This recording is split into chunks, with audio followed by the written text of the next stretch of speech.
lumapit ang ibang mga tao sa kanila na gusto nilang makita si Jesus. At yan ang dapat nating babaunin sa pag-uwi natin, sa pagtatapos ng pagdiriwang na ito.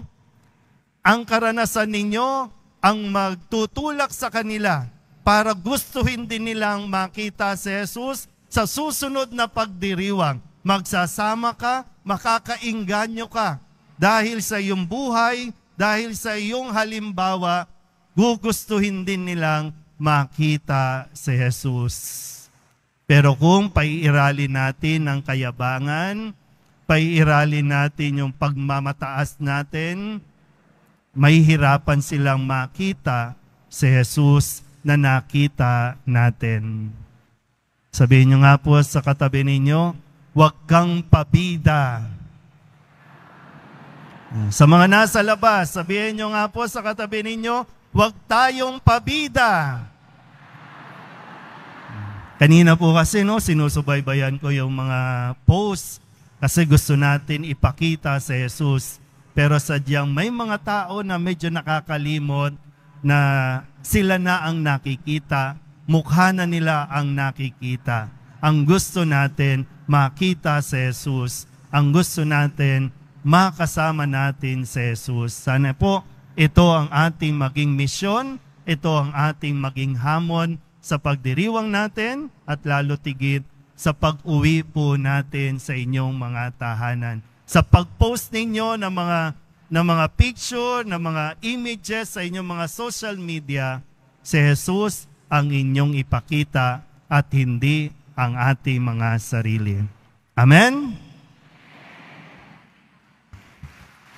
Magsitayo po na.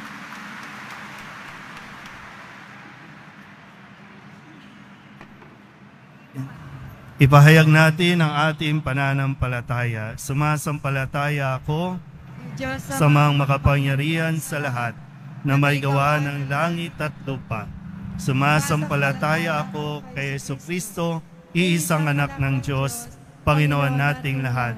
Nagkatawang tao siya, lalang ng Espiritu Santo, ipinanganak ni Santa Mariang Berhen, pinagpakasakit ni Poncio Pilato, ipinako sa krus, namatay, inilibing, nanahog sa kinaroroonan ng mga yumao, nang may 3 araw na buhay na mag-uli, umakyat sa langit, naluluklok sa kanan ng Diyos Amang makapangyarihan sa lahat. Doon magmumula ang paririto at hukom sa nabubuhay at nangamatay na tao. Sumasampalataya naman ako sa Diyos Espiritu Santo, sa banal na simbahang Katolika, sa kapatawaran ng mga kasalanan, sa pagkabuhay na muli ng nangamatay na tao, at sa buhay na walang hanggan. Amen. Mga minamahal ko mga kapatid, ating idulog ngayon ang ating mga panalangin at ang ating itutugon. Mahal na pong Jesus Nazareno, kaawaan mo kami. Mahal na pong Jesus Nazareno, kaawaan mo kami.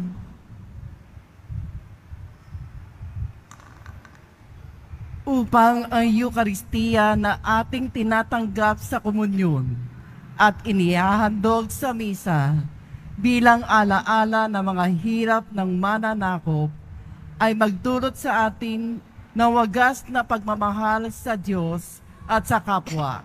Manalangin tayo. Mahal na pong Jesus Nazareno, kaawaan mo kami. Upang ang panalangin ni Jesus Nazareno sa halamanan ng Getsemani, na dito'y pinawisan siya ng dugo, ay maghasik sa atin ng pagkahilig sa panalangin na siyang mabisang lunas sa lahat ng karamdaman ng tao. Manalangin tayo. Mahal na pong Jesus Nazareno, kaawaan mo kami. Upang ang kanyang koronang tinik, damit na purpura at krus ay magpaalala sa atin na ang kanyang mga aral at simulain bilang hari ng sanlibutan ay dapat maghari sa ating isipan, angkan at lipunan.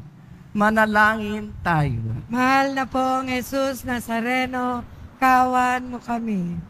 Upang sa bisa ng kanyang pagpapasan ng krus sa mga lansangan sa Jerusalem, ay matuto tayong makiramay at makihati sa mga kahirapan at tiisin ng kapwa. Manalangin tayo. Mahal na pong Jesus Nazareno, kawan mo kami. Upang tulungan tayo ng mahal na Birhen, ina ng hapis, na maging tunay na larawan ng kanyang anak sa isip, wika at gawa, nang sa gayon ay makamit ang ating kahilingan sa poong Jesus Nazareno. Manalangin tayo. Mahal na pong Jesus Nazareno, kawan mo kami. Ang lahat ng ito iniling namin sa ngalan ni Kristo, ang aming Panginoon. Amen. Magsiupo muna lang.